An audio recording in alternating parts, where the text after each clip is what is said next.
কঠিন মানুষ, যেই না খবর পাইলেন আল্লাহর নবী দুনিয়ায় নাই। আহারে পাগল ওমর বলে এই কথা যে বলবে লা দরাবতু উনকা, কল্লাটা ফালাইয়া দিব। আরে এক সাহাবী দৌড়াইয়া সহ্য করতে না পাইরা কানের ভেতরে চলে গেছে, যায়া বলে ও আল্লাহ, যেই চোখ দিয়ে আর প্রিয় হাবিবরে দেখতে পারবো না, ওই চোখ দিয়ে আমি আর কিচ্ছু দেখতে চাই না, আমার চোখ লয়ে যাও। হাদিসের কথা, রুব্বা আশআসিন মাদফুইন বিল আবওয়াব লাউ আকসামা আলাল্লাহি লা আবাররা। আল্লাহর বহু বান্দা এমন আছে, কাপড় চোপড় তো ঠিক নাই, চলাফেরার ঠিক নাই, দুয়ারে দুয়ারে তাকে ঘুরতে হয়, কিন্তু আল্লাহর কাছে এতটা প্রিয়, আল্লাহর কাছে কোনো আবদার করলে আল্লাহ ওই আবদার পুরা করে দেন। আল্লাহ ওই সাহাবীর চোখ লয়ে গেছে, কলিজায় কতটা ব্যথা পাইলেই চিন্তা করতে পারে। আল্লাহর নবীর ইন্তেকালের খবর মদিনায় ছড়ায় গেছে। ওই যে এক মহিলা আল্লাহর নবীর আশেক, যেই না খবর শুনছে নবী দুনিয়ায় নাই, শহীদ হয়ে গেছে।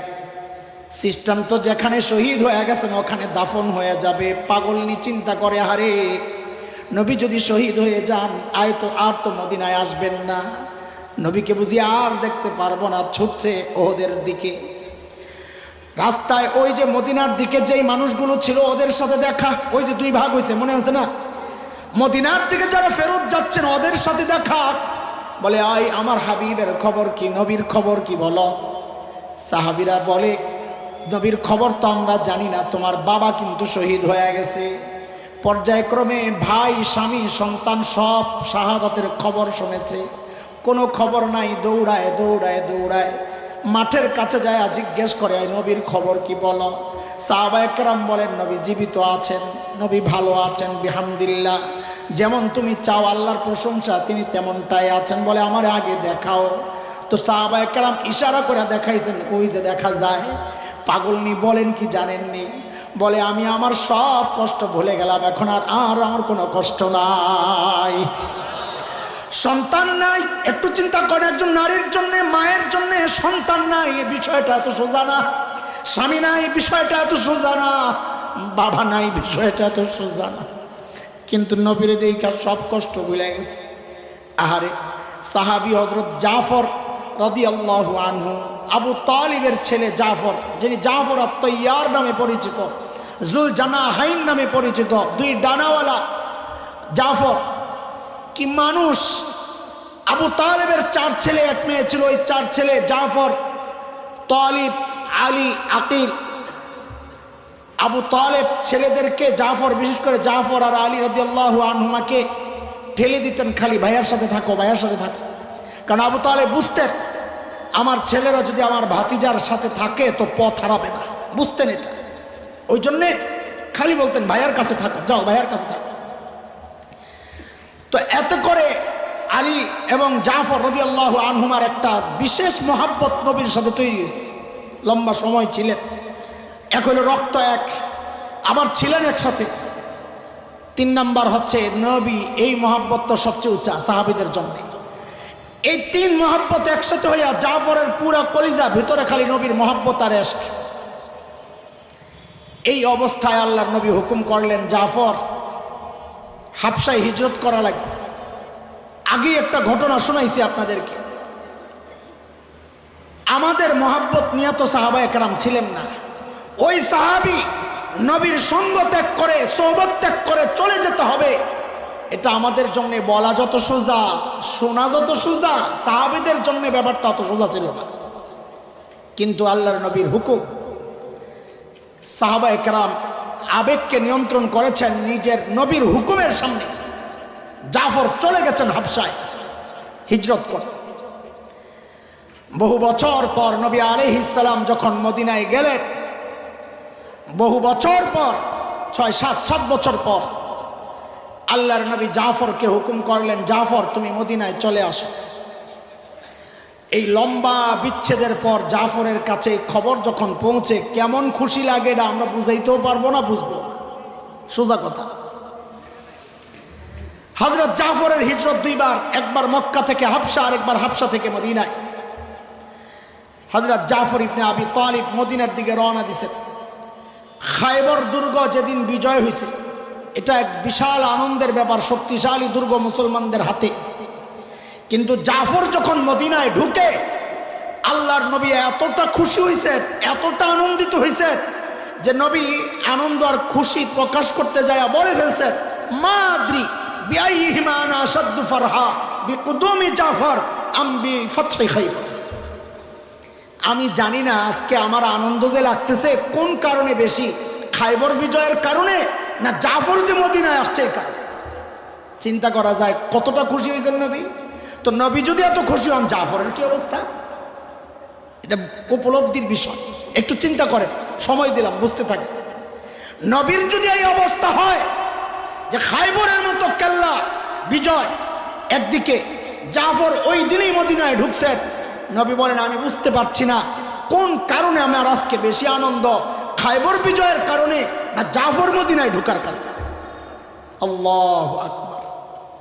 খুশি আর খুশি, হযরত জাফরের আনন্দ।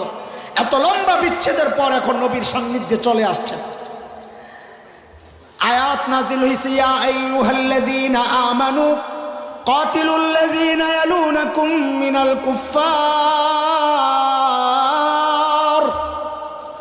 ও ঈমানদারেরা, নিকটের কাফেরদের সাথে লড়াই করো। কোন জায়গার কাফের? আরো জোরে কর না, আর একটু জোরে। এটা মাথায় রাখেন, আগে লাগতে হবে কার সাথে? নিকটের কাফেরের সাথে। আরে বলেন না জোরে, আগে লাগতে হবে কার সাথে? এ হুকুম কার?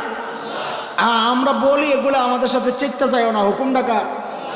কিছু বলার থাকলে যাই আল্লাহরে বলো। ওই যে আমি এটা প্রায় উদাহরণ শোনাই, এটা সেটা হইলো যে আমাকে ঢাকায় পোলাপান মারামারি লাগছে, দুইটায় লাগছে যে এগো তো সাফার জোর বেশি, ঠিক আছে না? আপনার ঢাকায় পোলাপানের কি সাফার জোরটা বেশি, তোরা তো সব এক কোম্পানি, ঢাকায় পোলাপান সাফার জোরটা একটু বেশি আমার।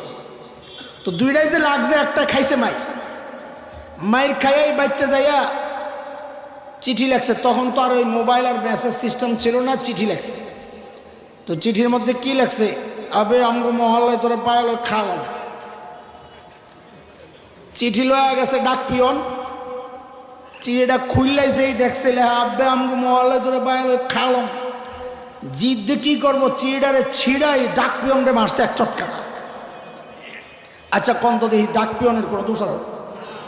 এখন যেই বেটা ডাক পিয়ন মারে, সুস্থ না পাগল? এত আস্তে কে?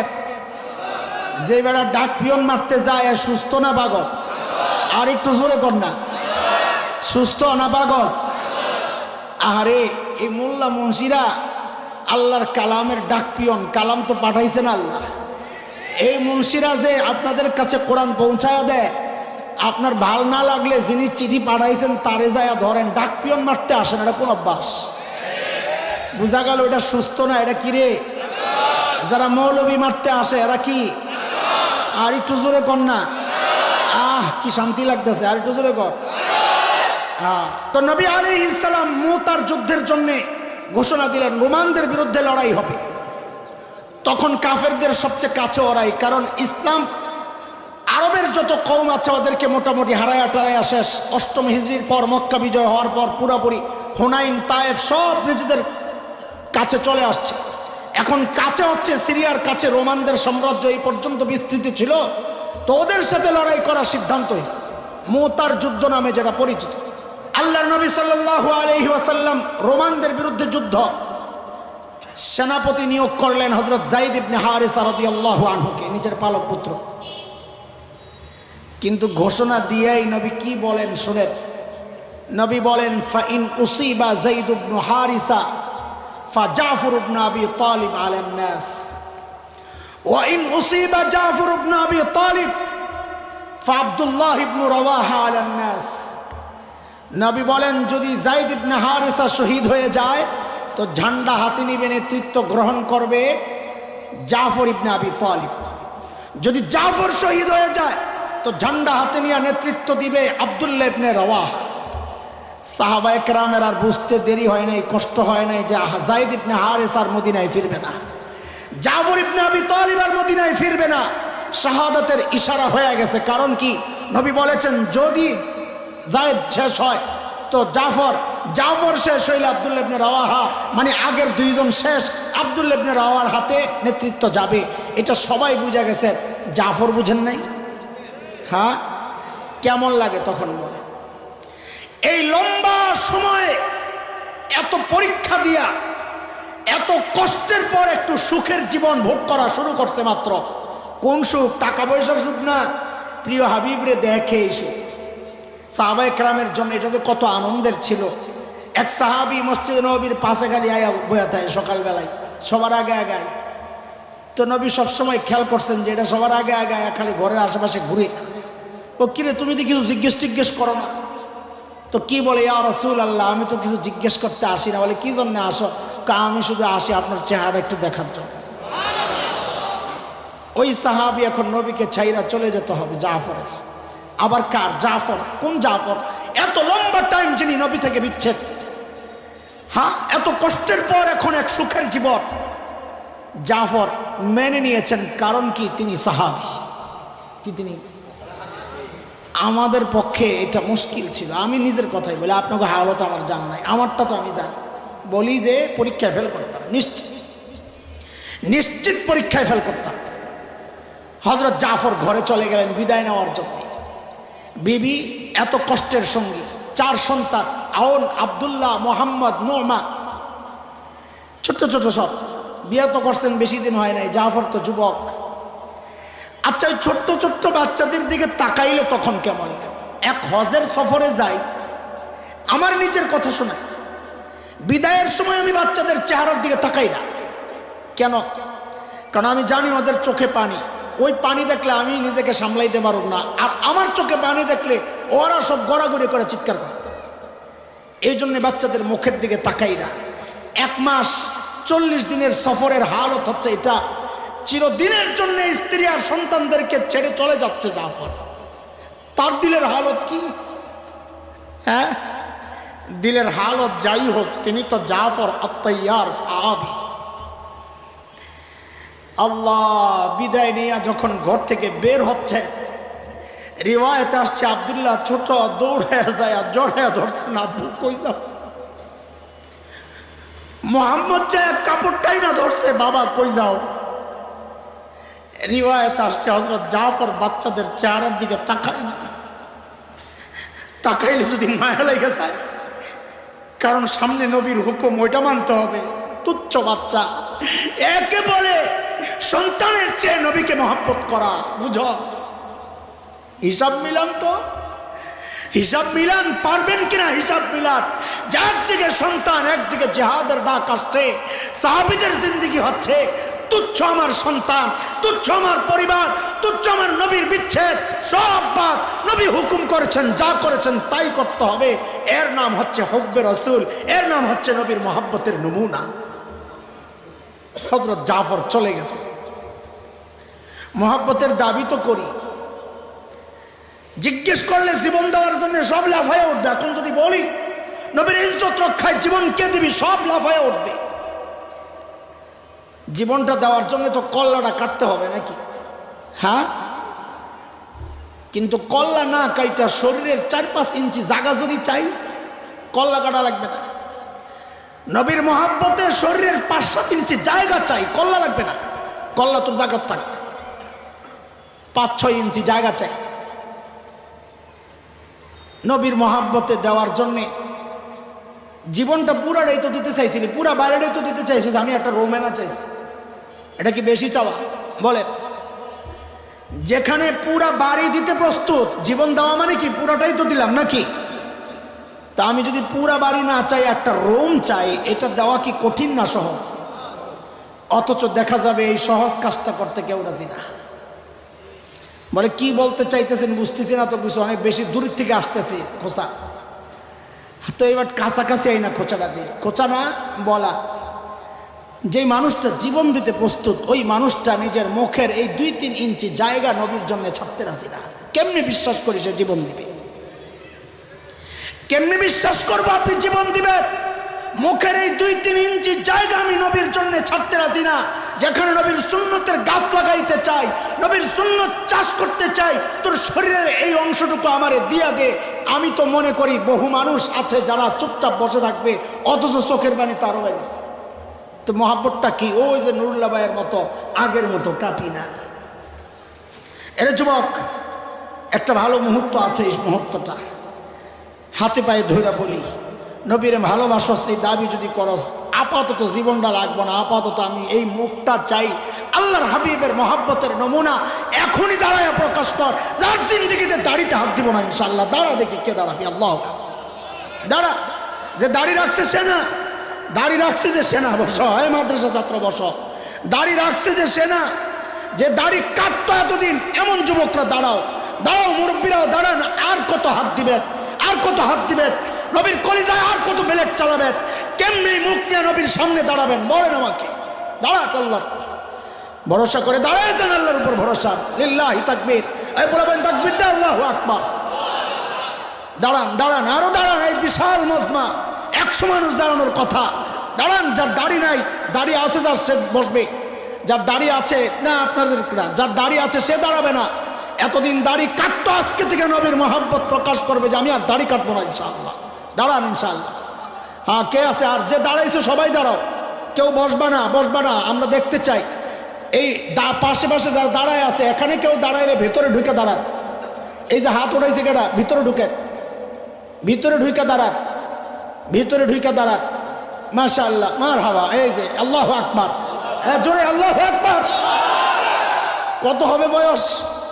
60 হবে? 45? বোঝা যায় তো অনেক বয়স্ক। 45 তো 30টা বছর দাড়ি কাটছেন কমপক্ষে। এখন এই 30 বছরের আপনার অভ্যাসের বিপরীত আপনি ওয়াদা করতেছেন আর কাটবেন না ইনশাআল্লাহ। ও আল্লাহ, তুমি কবুল করো। দাঁড়ায় থাকেন, দাঁড়ায় থাকেন, আমরা দেখতে থাকি। আর কে আছে? দাঁড়াও, দাঁড়াও ইনশাআল্লাহ। আল্লাহু আকবার। হ্যাঁ, পেছন থেকে দাঁড়ায় না। মাশাআল্লাহ, মারহাবা। এই পোলাটার জন্য একটা তাকবীর লাগা। লিল্লাহি তাকবীর।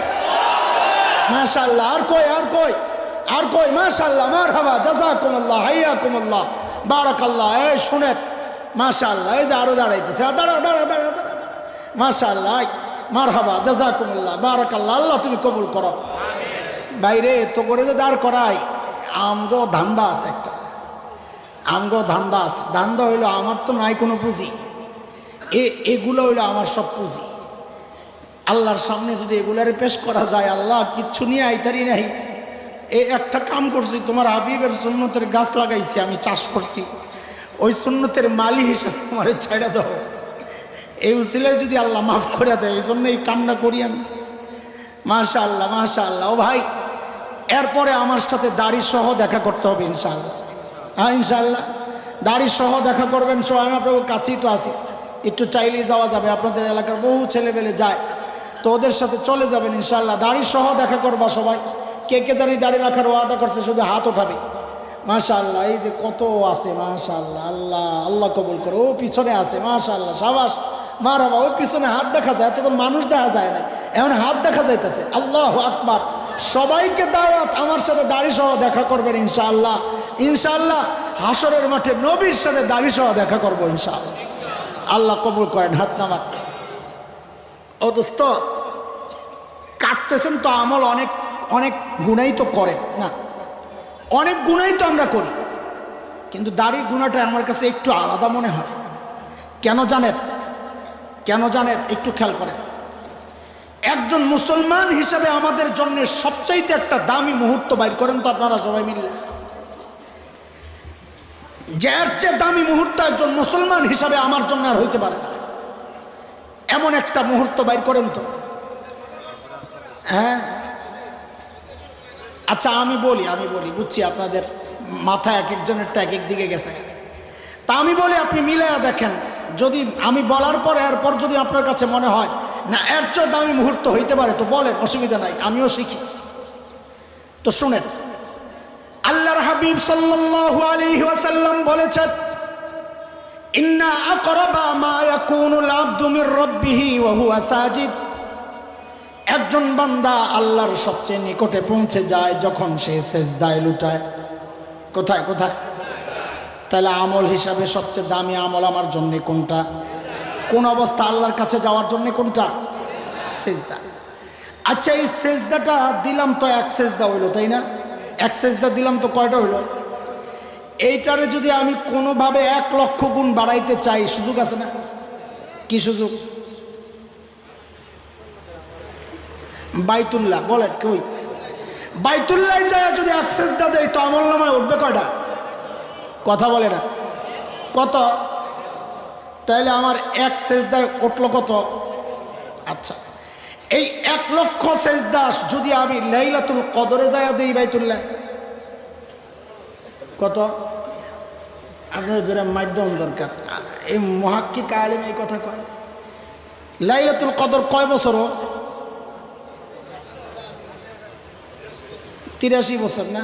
আহারে মুসলমান, 83 বছর নির্ধারণ করে লাইলাতুল কদরকে অবমূল্যায়ন করা কেন? আল্লাহ 83 বছর বলেন নাই, আল্লাহ বলেছেন খাইরুন খাইরুন, 1000 মাসের চেয়েও দামি। 1000 মাসের চেয়েও ধরেন বেশি, আপনি বলেন 1000 মাসের চেয়েও বেশি। বেশি কত বেশি? এটা একটা আপেক্ষিক শব্দ, আমরা এজাফি, এক একজনের ব্যক্তি হিসাবে বেশি বেশি। রাস্তায় ফকিরের সাথে দেখা, ওই কালকে দেখা করিস, তোরে অনেক কিছু দেব। আপনি মনে মনে হাসবেন, নিজে খাইতে পায় না, আমারে অনেক কিছু দিবে। তার অনেক কিছুটাও এটা উপহাসের কারণ, অনেকটাও কম। কিন্তু যদি এলাকার কমিশনার আপনাকে বলেন কালকে তুমি দেখা করো, তোমারে অনেক কিছু দেবো, তোকে হাসবেন না, একটু আশাবাদী হবেন, কারণ ওই ফকিরের চেয়ে তার অনেকটা একটু বেশি, তাই না? একই কথা যদি এমপি সাহেব বলেন তো অনেক কি আগের চেয়ে কম না বেশি? শব্দ কিন্তু একটাই, অনেক, কিন্তু ব্যক্তির কারণে অনেকের অনেক হইতেছে, তাই না? একই কথা যদি মাননীয় প্রধানমন্ত্রী বলেন তো এই অনেক কি আগের মতো অনেক না আরো বেশি? একই কথা যদি বিল গেটস কয়, যার পয়সার অভাব নাই, ওই অনেক কি আগের মতো অনেক না আরো অনেক? তো আল্লাহ বলতেছেন খাইরুম মিন আলফি শাহর, 1000 মাসের চেয়ে বেশি। কোটা কত বেশি? আল্লাহ যত বড় তার বেশিও তত বেশি। 83 বছর নির্ধারণ করে, আপনি আমি কেন ঠকতেছি খামাখা? এটা ঠকার বুদ্ধি, এই নির্দিষ্ট করা এটা ঠকার বুদ্ধি। আল্লাহ বলেছেন আনা বিজন্নি আব্দি বি, আমার সম্পর্কে আমার বান্দা যা মনে করে আমি তাই। তো আমি 83 বছর মনে করলে আল্লাহকে বলল তুই যা পাইয়া খুশি দ, তুই বাংতি করি না, যদি খুশি তাও খুশি থাক। কেউ রিয়াল নিয়ে খুশি থাকলে খুশি, কেউ ডলার নিয়ে খুশি থাকলে খুশি, কেউ কেউ টাকা পয়সা চাই না, আমার একটা হীরা দিয়ে দাও, তো হীরা নিয়ে খুশি। আল্লাহকে আমার কাছে সবই আছে, যেটা চাবি এটাই। আল্লাহু আকবার।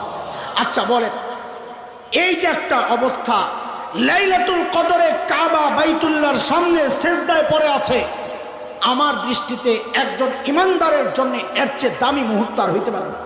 আপনারা বাইর করেন দেখেন, আমি জানি না, আমি খুঁজছিও না, কিন্তু আমার হিসাব মিলে না।